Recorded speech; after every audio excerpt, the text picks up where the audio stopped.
What's up, guys? JP back at you once again, bringing you guys day number 19 in my 9th annual 31 Days of Horror series, in which we watch and review 31 horror films in 31 days, all during the month of October, leading right up to Halloween. And continuing along with day number 19, we have Friday the 13th Part 2 from the year 1981. Of course, continuing along with the great box set that was released by Scream Factory. I know there's some issues, but I'm still happy with it. I got my replacement discs ordered for the titles that were wrong. If you're not familiar with that, definitely look it up, because there was a few factory errors with the box set. So, Friday the 13th Part 2 picks up 5 years after the original. I don't think I ever knew that, but it says it on the back of the cover here. And it opens up with the Adrienne King character, who was in the first film, I believe Alice, and she is near the camp trying to confront her fears of the events of the first film, and she's murdered.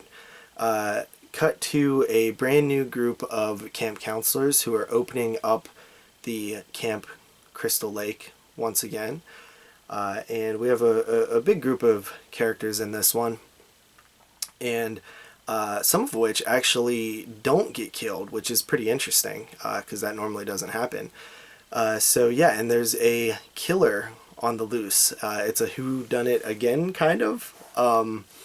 And I think Friday the 13th Part 2 is one of the best in the series. It's technically my second favorite, but I do think it's one of the best. I think it's the scariest, or at least second scariest, in the series. Sackhead Jason is scary.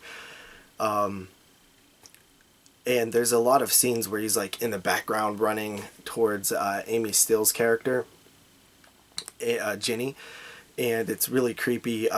There's the one eye hole is just, very, very creepy.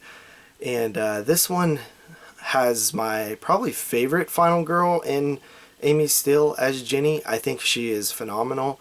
I think the final chase sequence is one of the best in the series, especially how it all ends and what happens at the end. It's really brilliant, and there's a really good jump scare at the end too that used to terrify me as a kid. I remember the first time I seen it, I was just like, holy crap, that was so scary.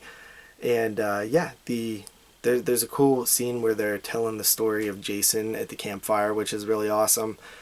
And it's crazy to think that 2 films have went by and you don't see Jason in the hockey mask, which is how he's known. But Sackhead Jason needs more love because he is awesome. I love Sackhead Jason. And yeah, this one has some decent kills as well. Can't really think of any that's... Oh, my favorite's probably the wheelchair death because it's just so brutal.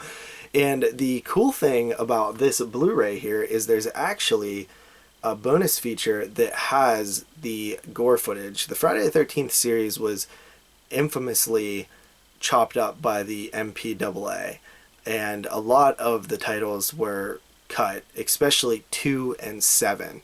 Unfortunately, the gore footage had either been lost in a fire in the Paramount vaults, or it had been thrown away. But there was a person who owned the gore footage on VHS, somebody who worked on the film, and he lent Scream Factory the gore footage for this release. Unfortunately, it doesn't have audio. That's probably why they didn't insert it into a version of the film.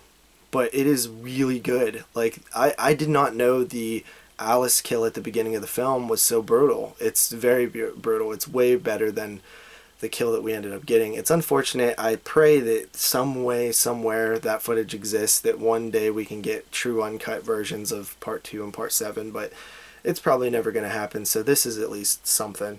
So Friday the 13th Part 2, my second favorite in the series, and I give it a 9.5 out of 10. It's pretty amazing. So with that said, I'll see you guys next time with another one. Peace out.